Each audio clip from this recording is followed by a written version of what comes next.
Halo Sobat Kinfluence, ketemu lagi dengan saya Intan. Kali ini saya mau merespon beberapa DM nih yang masuk di Instagramnya Kinfluence, di mana mereka kepingin banget Kinfluence mengangkat tema tentang kesehatan mental di masa pandemik ini. Nah, kebetulan banget nih di sore ini ada seorang expert yang sangat ahli terkait isu-isu psikologi dan juga kesehatan mental yang dengan sukarela mau berbagi dengan kita semua. Yuk kita sapa langsung ya. Halo, selamat sore Mbak Joyce. Hai, selamat sore Intan. Senang sekali diajak ke Kinfluence. Iya, kita juga seneng loh ini Mbak Joyce bersedia meluangkan waktunya di tengah kesibukan yang sangat padat buat sharing di Kinfluence. Mbak Joyce, ini kan teman-teman Ah, kan belum tahu nih Mbak Joyce siapa. Boleh nggak Mbak Joyce kenalin sedikit aja Mbak Joyce ini siapa sih dan kenapa tertarik mendalami isu tentang kesehatan mental ini? Silahkan Mbak. Ya, terima kasih ya Intan. Ya, saya Joyce Pauline. Sehari-harinya saya country HR di multinational company daerah Jakarta Selatan. S1 saya psikologi, S2-nya di business administration. Tapi hati saya itu lekat sekali dengan psikologi, terutama tema-tema emosi. Jadi waktu berapa minggu yang lalu mungkin sebelum bulan puasa mungkin Intan ya kita Mm-mm. ngobrol-ngobrol gitu. Karena saya lemah di sisi eksekusi dan soal teknis, saya sebenarnya pengen berbagi gitu tentang hal ini, karena ini memang tanpa disadari maupun tidak, ini masalah semua orang ya yang hubungannya dengan emosi gitu. Mm-mm. Itu sih kalau sedikit latar belakang saya gitu. Jadi pas banget lah, klop banget tiba-tiba Kinfluence lahir di saat baru berapa hari sebelumnya saya punya keinginan untuk berbagi soal yang sama gitu.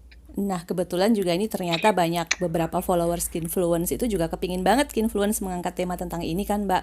Nah, Mbak, mungkin untuk teman-teman lain yang belum begitu paham tentang isu-isu kesehatan mental, Mbak Joyce mungkin bisa menjelaskan nih dari sisi akademik mungkin atau dari sisi teknisnya secara kan Mbak Joyce juga praktisi kan.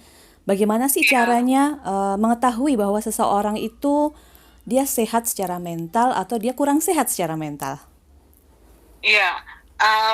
Nih kalau kalau kalau tadi Intan bilang kalau dari sisi akademis ya, alumni saya alma mater dari psikologi Pajajaran. Psikologi Pajajaran itu kalau dari mazhab psikologi itu penganut psikoanalisis gitu dari Sigmund Freud. Sigmund Freud itu percaya setiap orang terlahir neurotik. Artinya kita semua ini memang punya bakat untuk mengalami kekurangan dalam hal kesehatan mental dalam kadar sekecil apapun itu gitu. Wow. Nah, iya betul. Jadi Jadi everybody semua orang everybody is sakit ya neurotic. kalau menurut Sigmund Freud ya. Maksudnya sakit dalam Menurut arti Sigmund Freud. ya Mm-mm. oke oke menarik. Oke. Iya, karena manusia kan tidak dibentuk dari tanah liat lalu dibikin boneka atau batu yang disusun lalu jadi candi gitu. Kita lahir sudah dengan latar belakang yang sangat panjang, sosial ekonomi, uh, sifat warisan dari masing-masing orang tua, budaya setempat dan sebagainya. Jadi dari lahir itu sudah kompleks dengan sendirinya gitu. Nah, lalu muncullah definisi kesehatan mental. Kesehatan mental sebenarnya sederhana saja. Sehat mental itu, orang disebut sehat mental ketika dia nyaman dengan dirinya dan lingkungannya nyaman dengan dia, itu aja. Salah satu tidak terpenuhi atau tidak imbang, nah sesuatu di kesehatan mentalnya yang perlu untuk dibantu atau diperbaiki. Gitu sih Intan. Oke. Ada nggak sih Mbak level-level mungkin seseorang dikategorikan dia sangat sehat secara mental atau mungkin Ya, setengah sehat atau sedikit sehat gitu. ya. Itu juga kata kuncinya satu saja, ketika dia produktif. Produktif di sini artinya ya dia bisa mengkontribusikan semua potensi yang dia punya di lingkungan kerja, di lingkungan sekolah, di lingkungan masyarakat gitu ya. Terus kemudian tidak ada komplain, udah itu aja. Komplainnya tuh bisa komplain dari diri sendiri, karena tadi kata kuncinya adalah kenyamanan. Bisa komplain dari diri sendiri dan juga bisa komplain dari orang di sekitarnya. Contoh kalau ketika dia marah lalu orang ketakutan, ini ada sesuatu. Kalau Hmm. dia lagi bad mood lalu anak buahnya semuanya tidak ada yang berani ngomong gitu, itu barangkali ada sesuatu. Apalagi kalau ekstrimnya, misalnya dia lagi sedih, nangis meraung-raung, tetangga nggak bisa tidur, itu pasti ada sesuatu gitu. Oke, Gitu oke. sih sehat mental. Iya, Mbak, Gitu. di kondisi yang seperti ini nih, COVID-19, kan kita Ya, menyadari ya bahwa ini betul. kan sebuah kondisi yang sangat penuh tantangan. Banyak sekali Iya, orang-orang yang kehilangan pekerjaan, mungkin orang-orang yang iya. biasanya harus berkarya dengan bertemu banyak orang ya, atau dengan apa Mm-mm. beraktivitas di luar rumah, mereka harus terkurung istilahnya di dalam rumah. Dan itu kan menimbulkan Iya, perubahan emosi yang kalau bisa dibilang cukup signifikan ya. iya, betul, Nah, betul. Mbak Joyce Iya. melihat fenomena Mm-mm. itu seperti apa, Mbak? Dan Mm-mm. kira-kira bagaimana ya orang itu bisa cope with the situations Mm-mm. gitu? Iya, betul. Gini Intan, kesehatan mental itu terkait dengan perkembangan emosi atau tingkat kematangan emosi seseorang. Itu satu. Lalu yang kedua, kan ada beberapa tipologi kepribadian ya, yang membagi karakter atau kepribadian orang menjadi beberapa tipe gitu. Nah, saya ambil tipologi yang sederhana saja, dari sisi dari mana orang mendapatkan energi psikisnya. Ada orang introvert, ada orang ekstrovert. Orang introvert mendapatkan energi psikisnya dengan menyendiri, menjauhkan diri dari orang lain.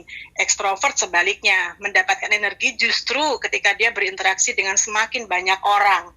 Di situasi pandemik, minggu-minggu pertama khususnya, frustrasi itu terjadi di mereka yang ekstrovert. Karena biasanya energinya ketemu orang, ini nggak ketemu orang kecuali keluarganya sendiri gitu. Nah, introvert di minggu-minggu awal itu bisa memiliki coping mekanisme yang lebih baik karena ya bekerja sendiri, jauh dari interaksi dengan orang lain, itu nyaman untuk mereka yang introvert. Tapi lambat laun mungkin masuk bulan pertama, lalu 1,5 bulan, apalagi sekarang sudah bulan kedua. Nah, ini udah kompleks nih, dua-duanya mengalami masalah. Segimanapun setiap orang memiliki kebutuhan dasar untuk berinteraksi gitu kan ya. Mm-mm. Jadi khususnya di situasi pandemik ini, faktor kedua yang muncul yaitu kematangan emosi itu sendiri. Salah satu indikator orang yang matang secara emosi adalah dia realistis. Betul bahwa dia introvert, dia segimanapun menyukai berjarak dengan orang lain, tapi dia tetap butuh berinteraksi, tetap butuh melihat dunia luar gitu. Tapi kenyataannya memang ketika dia keluar resikonya lebih besar, ya sudah dia di rumah aja dengan segala risikonya gitu. Jadi lebih ikhlas menerima itu tanda kematangan emosi. Sedangkan kalau ambil contoh dari sisi ekstrovert, mereka yang memiliki kematangan emosi dan realistis tadi, ya dia akan nerima, oke, butuhnya memang hore-hore, kongko-kongko, ketemu makin banyak orang, tapi nggak bisa, ya sudah, di rumah aja, bikin pesta di rumah, atau yang saya lihat fenomena menarik di Italia yang mereka lockdown nih ya, ini tuh di kompleks apartemen gitu, mereka keluar, ada yang keluarin wine, ada yang keluarin perlengkapan musiknya, ada yang nge-DJ, terus di tetangga seberangnya nari-nari gitu. Nah, itu ekspresi ekstrovert dengan kematangan emosi yang realistis tadi gitu. Jadi dia menciptakan sendiri panggung ekstrovert di lingkungan yang sedang lockdown. Itu contohnya sih. Oke. Gitu. Oke, jadi memang Jadi, seseorang itu dengan ketika ditempatkan pada kondisi tertentu yang mengharuskan dia memang harus ada di kondisi tersebut, mereka bisa dengan cepat beradaptasi ya, ibaratnya iya. menjadi lebih realistis, kemudian mengkompromikan sifat-sifat yang mereka Uh-uh. miliki. Nah, Mbak, ini mungkin ada Iya. yang belum begitu belum begitu mengenal dirinya sendiri nih. Mungkin ada yang bertanya-tanya, Oh, oke. aduh, Mbak Joyce ini Uh-uh. mengkategorikan orang jadi introvert dan extrovert. Saya masuk kategori yang mana ya? Nah, itu ada ciri-cirinya nggak, Mbak, untuk self assessment Oh seperti itu? iya, iya. Ini terima kasih pertanyaannya Intan, karena sebelum saya belajar tentang bahwa sebenarnya semua di dunia ini adalah energi gitu ya, termasuk energi psikis gitu.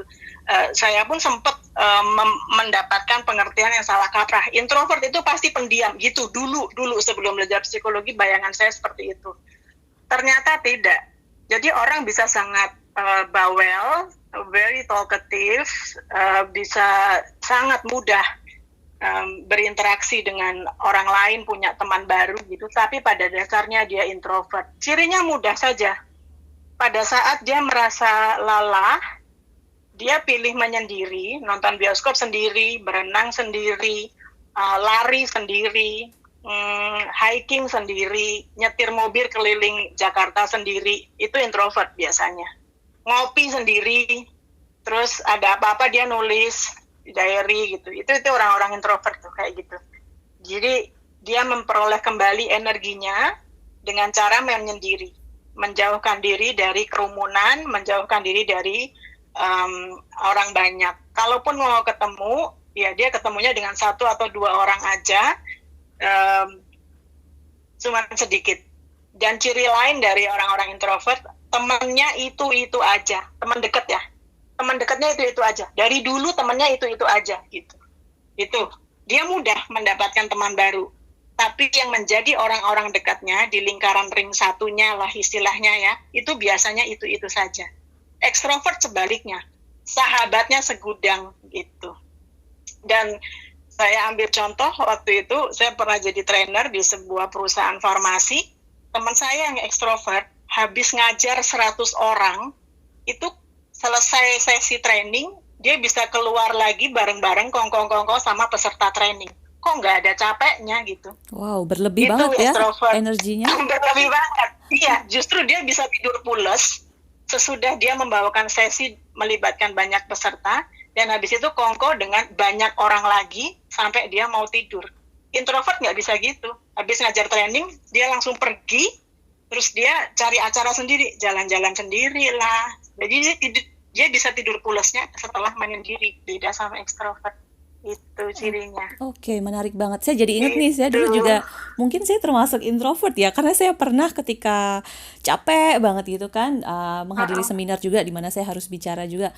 Terus pulangnya saya karaokean sendirian, bayangin karaokean sendirian. Iya. Nah, itu jelas introvert banget. Kayak tadi setara dengan yang nonton bioskop bisa sendirian. Itu pasti introvert. Gitu. Sisi-sisi positif dan negatif dari masing-masing sifat itu sebenarnya apa sih, Mbak? Kalau dikaitkan dengan profesionalisme, dengan profesi mereka atau hubungan dengan rekan-rekan kerja di lingkungan kantor atau lingkungan bisnis. Kalau sisi positif sama negatif tidak bisa didefinisikan secara spesifik gitu ya Intan, karena saya lupa itu di tahun berapa, tapi pernah ada research yang menunjukkan the best sales people in the world, itu levelnya worldwide ya, itu ternyata orang introvert. Oh ya? Aslinya orang introvert, iya. Oh. Ya artinya apa? Ketika dia masuk ke dunia profesionalisme, tadi adaptasi yang tadi Intan sebutkan, itu yang terjadi gitu.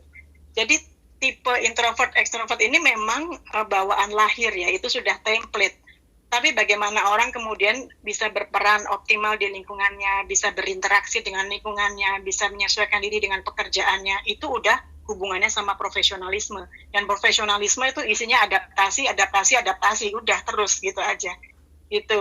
Jadi kalau dibilang positif negatif, tidak bisa dikelompokkan secara detail, berhubung memang ya ini bawaan, ini sudah template gitu. Kemudian muncul polarisasi mana yang positif, mana yang negatif, itu justifikasinya adalah mana yang lebih adaptif dan mana yang tidak gitu. Kita sudah memilih profesi, seseorang sudah memilih profesi menjadi seorang sales. Dia sudah tahu, nature-nya sales itu pasti berinteraksi sama orang lain. Kalau dia terus-terusan, misalnya nih habis ada personality assessment, dia tergolong introvert gitu. Nggak bisa ketemu sama customer nih, harus lewat video call, harus lewat Zoom. Ya nggak bisa gitu. Kalau nggak ada pandemi, nggak mungkin lah tanpa face-to-face interaction customer mau beli gitu. Ya kan? Gitu. Jadi kuncinya sebenarnya di adaptasi. Oke. Gitu. Memang ada profesi-profesi yang lebih diarahkan. Contohnya, kalau memang dia introvert, extremely introvert gitu, itu lebih cocok jadi researcher gitu ya. Terus kemudian dia jadi writer seperti Dewi Lestari gitu. Jadi komposer gitu, bukan penyanyinya. Karena ketika nyanyi itu dia akan keluar banyak sekali energi dan setelah itu pasti lelah gitu. Sebaliknya, orang extrovert disuruh jadi peneliti gitu, ya dia akan frustrasi gitu, ketemunya data, ketemunya komputer gitu. Yang dia butuhkan kan orang, karena energinya dari orang gitu.